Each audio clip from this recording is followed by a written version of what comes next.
एक लड़का होता है और उसको पुलिस ने पकड़ा हुआ होता है। पुलिस पकड़कर उसको जीप में बैठाकर कोर्ट ले जाती है। कोर्ट ले जाते वक्त भी वह लड़का हंसता हुआ जाता है। इसी बीच इसी घटना को एक दूसरा व्यक्ति अपने मोबाइल में रिकॉर्ड कर रहा था। अपराधी जो था वो लड़का जब भी कैमरे के सामने आता था तो वह हंसता हुआ ही पाया जाता था। उसको ना ही किसी कोर्ट का डर था, ना ही पुलिस वालों का डर था। ऐसा लग रहा था कि जैसे मानो उसे किसी भी चीज़ का डर ही ना हो। सोशल मीडिया पर इसका एक मीम्स बनाया जाता है, वीडियो बनाया जाता है और वीडियो बनाने के बाद वीडियो अपलोड किया जाता है और उस पर डाला जाता है कि नायक नहीं खलनायक हूँ मैं। इस तरह के सॉन्ग लगाए जाते हैं। कैप्शन में लिखा जाता है कि अपनी बहन के रेप का बदला लेने के लिए इसने आरोपी को मौत के घाट उतारा। इस व्यक्ति को कोई भी अफसोस नहीं है। सोशल मीडिया पर इस तरह की वीडियो अपलोड होने लगती हैं। सभी अब जो भी क्रिएटर होते हैं नई नई तरह से वीडियो बनाते हैं और अपलोड करते हैं। अपलोड करने के बाद इस पर कमेंट आते हैं कि जो भी इस बंदे ने किया वह सही किया। सरकार के भरोसे रहते तो इसको कभी भी कानून के भरोसे रहते तो कानून इसको इतनी जल्दी सज़ा नहीं दे पाता। हालांकि जो इसने किया सही किया, बंदे को सैल्यूट है, बंदा निडर है। इस तरह के कमेंट्स उस पर आने लगे। यूट्यूब पर या फिर जो भी सोशल मीडिया प्लेटफॉर्म पर ये वीडियो अपलोड होते थे उस पर इस तरह के कमेंट्स आने लगे कि हाँ, ये लड़का ने जो किया वह ठीक किया। आज की जो सच्ची घटना है वह पंजाब प्रदेश के कपूरथला ज़िले के अंदर एक गांव पड़ता है बिशनपुर जट्टा। बिशनपुर जट्टा की यह घटना है 28 अगस्त सन 2024 की। 28 अगस्त सन 2024 रात 9 बजे के आसपास पुलिस को सूचना मिलती है कि लखनपुर रोड पर एक लाश पड़ी है जो कि खून से लथपथ है। वह पुलिस फ़ोन सुनकर तुरंत आती है और देखती है कि आखिर यह कौन है। पुलिस सबको पोस्टमार्टम के लिए भेज देती है। पोस्टमार्टम की रिपोर्ट आने तक पुलिस छानबीन करती है कि आखिर यह सब किसने किया है और क्यों किया है। हालांकि सभी इस चीज़ को जानना चाहते थे, लेकिन टाइम बीतता है, 3-4 घंटे हो जाते हैं, अभी कुछ पता नहीं चल पाता कि आखिर यह सब किया तो किया किसने। धीरे धीरे रिपोर्ट आती है कि इसका एक्सीडेंट नहीं बल्कि मर्डर हुआ है। मर्डर भी बहुत भयानक तरीके से हुआ था। आखिरकार उसे इतनी भयानक तरीके से कौन मार सकता है।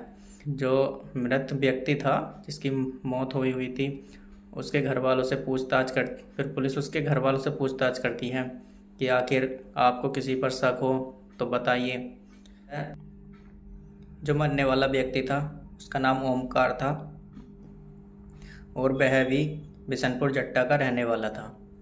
उसका लड़का बताता है, जो ओमकार है उसका लड़का बताता है कि सन 2015 की बात है कि ऐसे ऐसे सन 2015 में मेरे बाप ने ऐसे ऐसे घटना की थी, शायद हो सकता है उसी ने यह सब किया हो। अब यह सब सुनकर पुलिस वालों को गुस्सा भी आता है और तरस भी आता है कि आखिर हुआ तो इसके साथ सही हुआ है या गलत हुआ है। लेकिन जो भी हुआ है उन्हें अपने हाथ में कानून नहीं लेना चाहिए था। अब ओमकार का लड़का बताता है कि मुझे जिन लड़कों पर शक है उसका नाम है लवप्रीत और सोना और दूसरा उसका दोस्त है एक आकाश। इन दोनों पर मुझे शक है कि इन दोनों ने ही ये सब काम को अंजाम दिया है। सन 2015 की बात है। 2015 में एक लड़की थी, उसका रेप हुआ था और रेप करने वाला कोई और नहीं ओमकार सिंह था। ओमकार सिंह ने उसका रेप बहुत ही भयानक रूप से किया था, जिससे उस लड़की की तबीयत बहुत ज़्यादा बिगड़ गई थी। हालत इतनी ज़्यादा ख़राब थी कि वह हॉस्पिटल में भर्ती होने के बावजूद उसकी हालत में कोई सुधार नहीं हो रहा था। अब इसकी सूचना जो है पुलिस को दी जाती है और पुलिस ओमकार सिंह को गिरफ्तार कर लेती है। गिरफ्तार करने के बाद उसे थाने ले जाती है। थाने के बाद उसकी कोर्ट में सुनवाई होती है। कोर्ट में सुनवाई होने के बाद उसको 10 साल की सज़ा सुना दी जाती है। उधर लड़की की हालत बिगड़ती जाती है। बिगड़ने के बाद उसकी तबीयत में कोई सुधार नहीं होता।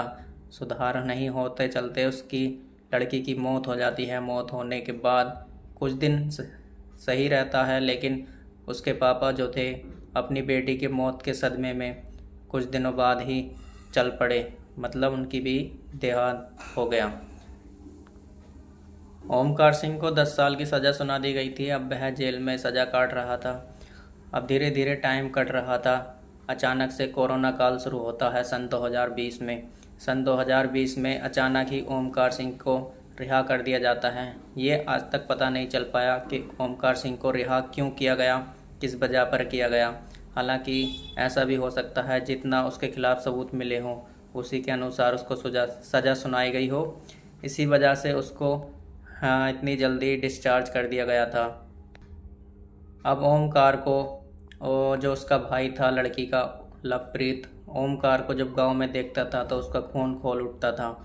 अब इस तरह से उसने सोचा कि मेरी बहन और मेरे पिता की मौत का जो जिम्मेदार है वह आज भी फ्री घूम रहा है। उसको सज़ा तो हुई, लेकिन सज़ा होने का भी कोई फ़ायदा नहीं निकला। वह मात्र 2 या 3 साल के अंदर ही बाहर आ गया। अब लवप्रीत और आकाश, जो उसका दोस्त था आकाश, वह उसको मारने की प्लानिंग करने लगते हैं। प्लानिंग करने के बाद उसको देखते हैं कि किस समय वह ड्यूटी जाता है। हालांकि ओमकार सिंह उर्फ काकी, जो कि मजदूरी का काम करता था, वह रात में काम में वापसी आता था और सुबह में काम पर जाता था। हालांकि उन्होंने एक दिन चुन ही लिया। वह दिन था 28 अगस्त सन 2024 का। जब वह रात को वापसी आ रहा था ड्यूटी से, तो आकाश और लवप्रीत ने ओमकार को बहुत ही बुरी तरह से मौत के घाट उतार दिया और मौत के घाट उतारने के बाद वहां से भाग गए। भागने के बाद फिर कुछ दिनों बाद खुलासा हुआ तो पुलिस ने उन दोनों को गिरफ्तार कर लिया। तो दोस्तों, आज की जो घटना है वो इस प्रकार थी। हमारा मकसद यह नहीं कि इस घटना से किसी को ठेस पहुँचे, सिर्फ आप लोगों को जागरूक करना है। आपको वीडियो अच्छी लगी हो तो वीडियो लाइक कर देना और चैनल को सब्सक्राइब कर देना। Thank you.